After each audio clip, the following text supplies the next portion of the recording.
उनने कहा तीन चीजें कही उनने। श्रोतव्या, सबसे पहले सुनने वाले बने। कीर्तितव्य, फिर कीर्ति को भगवान की सुनो। स्मर्तव्य से एक चिताब है, भगवान का क्या करो, स्मरण। सही बात है कि नहीं? अब तीनों चीजों से आपको भगवान मिलेगा, मिलेगा कि नहीं? तीनों से मिलेगा। पहले सुन लो, फिर श्रवण कर लो और फिर ग्रहण कर लो। तीन चीजें कर लो, भगवान मिल जाएगा। अब तो राजा परीक्षित ने आगे प्रश्न कर दिया, बोले भगवान मनने की मुझे बिल्कुल नहीं पड़ी। अस प्रभु दीन बंधु हरि, कारण रहित दयाल, तुलसीदास सटते ही भज, छाणी कपट जंजाल। बोले भैया कपट जंजाल को छोड़ करके भगवान में रम जाना चाहिए, क्योंकि आत्मा नश्वर है और शरीर तो जीवन में बदलता ही रहता है। कल एक दो जन ने हमारी बड़वाई की, महाराज जी आप बहुत अच्छे लगते। हमने उससे कहा भैया हम सबसे बुरे हैं। बोले नहीं, आप इतने सुंदर दिखते हो, अच्छे लगते हो। हमने कहा सुंदर बाहर की दुनिया से व्यक्ति नहीं होता, सुंदर अंदर की दुनिया से होता। बाहर से खूब गोरा चिकना हो और उसके बोल चाल अच्छे ना हो तो क्या वो अच्छा लगेगा? और अगर आत्मा से वो सुंदर हो और बाहर से सुंदर ना हो तो हमेशा चलता है। ये तो नश्वर शरीर है। किराए के कमरा को आप ले लो, किराए के कमरा में किते को पुटीन करवा लो, किते को अच्छी टाइल्स बिछवा लो, किते को अच्छे एसी गीजर फीजर सब लगवा लो, लेकिन जिस दिन मालिक का दिमाग खराब होगा, दो चपाटे मारेगा, बाहर फेंक देगा, फिर क्या करोगे? ये शरीर भी किराए का मकान है। क्या इसका मालिक अपन है? इसका मालिक भगवान है। हाँ, लेकिन सजना जना तो चाहिए, वो ठीक रहता है। सजने से ठीक ठाक आदमी लगता है। हम साइड मत देखो, हम नहीं सजते। आजकल वो चल गया सबसे ज्यादा ब्यूटी पार्लर। पहले के जमाने में तुमने देखा वो जिसकी वो नाक कट गई थी, क्या नाम था उसका दादा हो? क्या नाम था उसका? क्या नाम है? सूर्पनखा। आप लोगों ने देखा था, वो अपना शरीर बदल करके भगवान के सामने विश्व सुंदरी बन के प्रकट हो गई थी। और आजकल की अगर सूर्पनखाओं को देखना है तो ब्यूटी पार्लर में चले जाओ। यहां से घुसेंगी करिया और उस साइड से इतनी गोरी दिखेंगी कि ये लगेगा कि इनसे सुंदर संसार में कोई नहीं। लेकिन धोखे से भी अगर मुंह को धो लिया तो इतनी बुरी लगेगी कि इनसे बुरा कोई नहीं इस संसार में। तो भैया बाहर की दुनिया से ना सच करके अंदर की दुनिया से सजो। सुखदेव बाबा भी राजा परीक्षित को सुना रहे हैं। सुखदेव बाबा भी राजा परीक्षित से कह रहे हैं अमराता। सुखदेव बाबा कह रहे देखो ये शरीर नश्वर है, आज हमारा कल नहीं है, कल होगा तो परसों नहीं है। आत्मा अमर थी, अमर है और अमर ही रहेगी। इसलिए शरीर से भगवान को मत पाओ, आत्मा से भगवान को पालो, तुम्हारा कल्याण हो जाएगा। जब इतनी बातों को सुना तब तो प्यारे कहा जाता है धीरे धीरे करके भगवान की कथा वाणी बढ़ी। और अब तो हाथ जोड़ करके राजा परीक्षित ने फिर से प्रश्न कर दिया। बोले भगवान अब मन्ने जीने का कोई प्रश्न नहीं है, अब तो मैं आपके सामने एक ही प्रश्न रखता हूं कि भगवान को पाने का सही उपाय क्या है? भगवान किस स्थिति में हमें मिल सकता है? देखो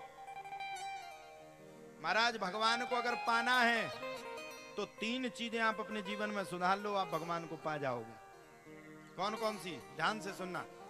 जितासनो जितश्वासो जित संगो जितेन्द्रियः स्थूले भगवतो रूपे मनः संधारे धिया। जितासनो, सबसे पहले किसको जीता? बोले आसन को। अच्छा, आसन होगी तभी तो शासन चलेगा। आदमी इतनी लड़ाई लड़ता है, विधानसभा का चुनाव आता है, विकट लड़ाई लड़ता है। विधायक तो जब कहलाएगा जब विधानसभा में जीत के आएगा। सरपंच तो जब कहलाएगा जब सरपंची का पदभार को ग्रहण करेगा। और दुनिया में लड़ाई किस बात की है? दुनिया में लड़ाई है कुर्सी की, और भगवान को पाना है तो सबसे पहले अपनी कुर्सी को मजबूत करो, जितासनो, आसन को जीत जाओ। अब ऐसा नहीं 2 मिनट हुए तो यूं पैर कर लिया, 2 मिनट हुए तो यूं पैर कर लिया, नहीं, एक आसन में बैठो। एक, आप लोग बताओ, हम 3 घंटा एक आसन में बैठते, आप बताओ हमने किया?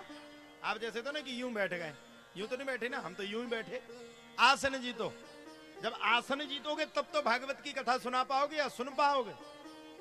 जितासनो जित श्वासो, श्वास श्वास में भगवान को रमण लो, रमा जाए आपके अंदर, समा जाए भगवान। और जित संगो जितेंद्रिय,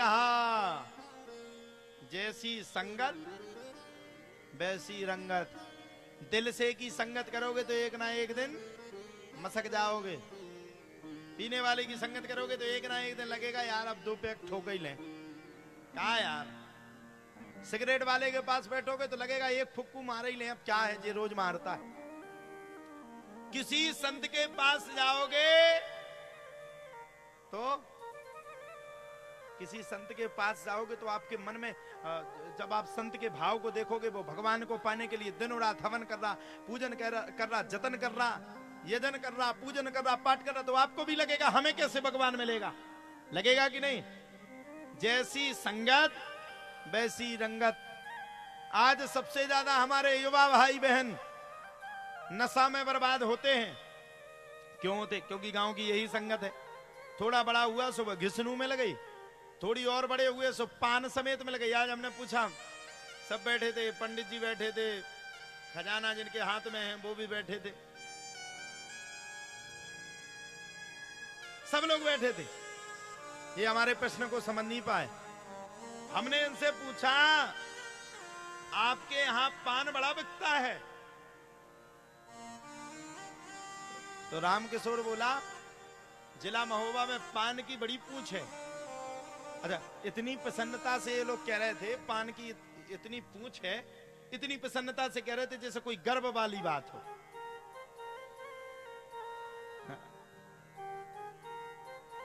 रामकिशोर तो जब तक वो खाए ना दिन भर, जब तक उसका मन नहीं लगता, दिमाग खराब हो जाता। ठीक है, आप खाओ। आने वाली पीढ़ी, बुरा मत मानना, आने वाली पीढ़ी आज 85% कैंसर, 85%, 85% पहुंच चुका है कैंसर की स्थिति। 85% कैंसर जर्दा खाने से हो रहा है। 85%। चलो गुटखा तो कोई बात नहीं, खाते रहो, ये तो चलने की बात है। पान तो कभी कभी हम भी खा लेते, दशहरा के टाइम पे खा लेते कभी कभी। तुम लोगों जैसे नहीं। कौन कौन खाता दशहरा पे पान? सबरे सूंड दे देवे तो पान तो सब खाते। लेकिन अगर हमें अपने बच्चों को सही जीवन दान देना है तो हमें उनको इस नशा की जीवन से, इस अंधकार के जीवन से उन्हें मुक्ति दिलानी पड़ेगी, तब जाकर के उनका जीवन अच्छा होगा। अरे आदमी तो ठीक है, आदमी तो खाते, आजकल तो माताएं भी खाती, इन्हीं में जाने कितनी बैठी होंगी राशि खाने वाली।